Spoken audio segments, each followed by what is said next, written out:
guys, Principal Bell. Welcome back from an amazing weekend. Super Bowl. How many watched it? I know I am always glued to the TV during the Super Bowl. It's like one of my favorite days of the whole year. For real. I love football.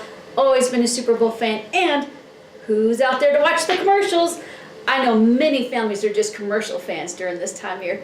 Anyway, I'm so glad you're back. We've had an amazing campaign for kindness the past 3 weeks. It has been so just inspirational, I can tell you, to see how we are taking care of each other. I've told you stories how people have dropped their school supplies and someone's bent over and just helped without even being asked. I know there was a teacher who had a little spill on the stairs. Boom, 5 people instantly there to help.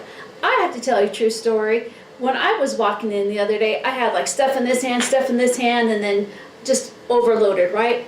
As soon as I got near the door, your friends, your classmates, other Huskies were in the breezeway area, opened the doors for me. I didn't have to touch one handle. You guys are amazing.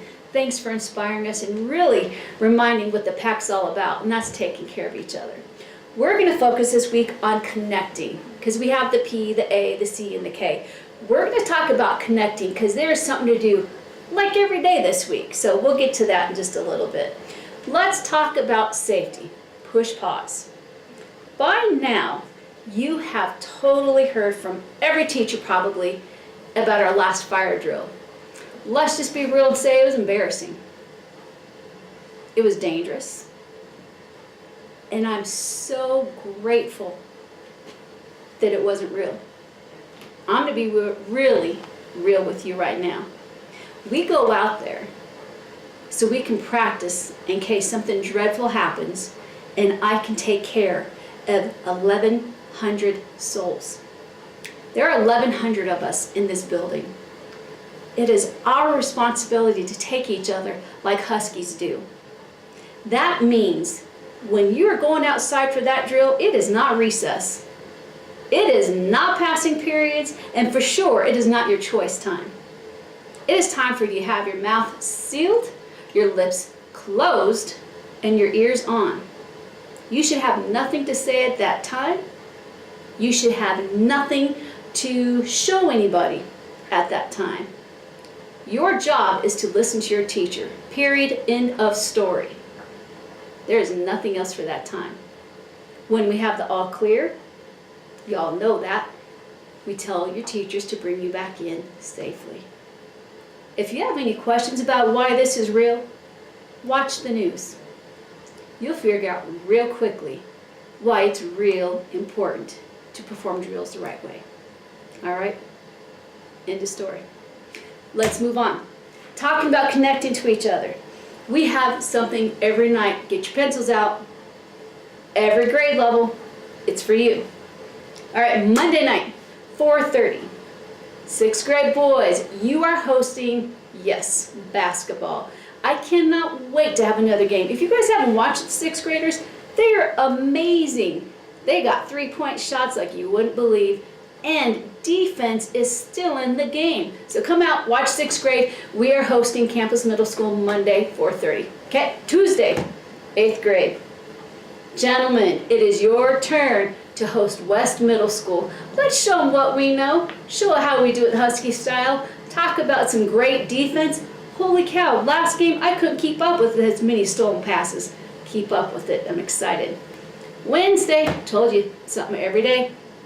One of my favorite sports, wrestling, starts on Wednesday. This is for everybody. It doesn't matter what grade level you're in. 3:50, wrestling begins. Make sure you get your permission slips during lunch or see Dean Henderson. Ready? Thursday, moving on. We're not done yet. 6:30, this is for your parents. Bring your parents in. We have our parent-teacher organization. They call it PTO or PTCO. We're meeting at 6:30 to plan a great night for you in the spring. So let's get all our families here. Now, you know my favorite part is when we celebrate the Educators of the Week. We have 2. Every year we have something called Teacher of the Year. We send nomination forms home to the families. The teachers nominate. Who do kids think are our top 2 teachers this year? We have 1 male, 1 female. Let's start with the male. 6th grade. He's a coach. He's a social studies teacher and a PE teacher. Mr. Skorolski, congratulations for Horizon's Teacher of the Year. An amazing opportunity to have you say yes to us. How did you feel when you found out you were nominated for Teacher of the Year? Well, you know when people win the Super Bowl and they scream, "I'm going to Disney World"? Kind of like that. No, but seriously, I was really honored. It felt really good. Why do you teach? I teach because I just love being around kids, and I was fortunate enough to have some really good teachers when I was growing up, and I guess I want to have the same influence on my students. This is really the best Teacher of the Year. I'm glad he was nominated. Now, because we are so good, and remember there's 1,100 of us here, we have a second Teacher of the Year. She has been here for many years. She's an amazing mom. She is a musician. She inspires people to play not only classical music, but also the hardest of hardest rock music in the world. She's actually bringing somebody to Cherry Creek Schools to teach you how to become a musician, an orchestra trained hard rock musician. How crazy is that? Mrs. George, thank you. Take a bow. Everybody, let's make this a great week.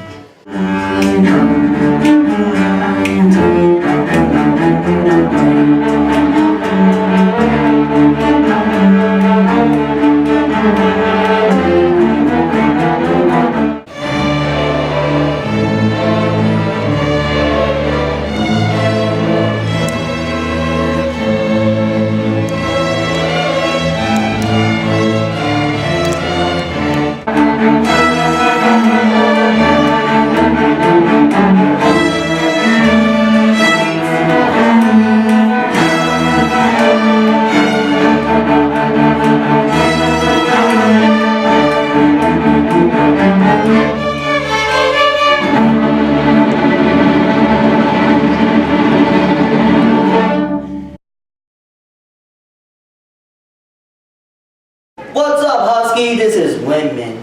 And I'm Gianna. The 8th grade are learning about the Holocaust in language art.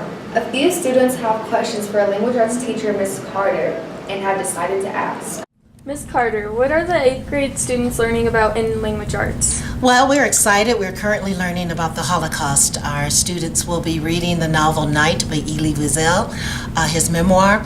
Our students are also learning a bit more about genocides and the steps of genocide. They've had opportunities to see, or will have opportunities to experience 2 in-school field trips. One we've already had, Living Voices. That was the dramatic presentation by a professional actress where she interacts with actual film footage, and she pretends to be the friend of Anne Frank. Our second presenter will be an actual Holocaust survivor. She was a child during that time, and she's going to share her own personal experience as a child during the Holocaust and those experiences of other children during that time. Just to expand that question, what is your favorite part in teaching this unit? Oh, I don't know if I have a favorite part. It's just so much information that we can draw from. I think what's important is that students realize that they should not be bystanders. When they see things happening, they need to speak up. When we speak up and use our voices, then action can be taken. So I think the most important part is just the learning experience itself. Thank you. Mm-hmm.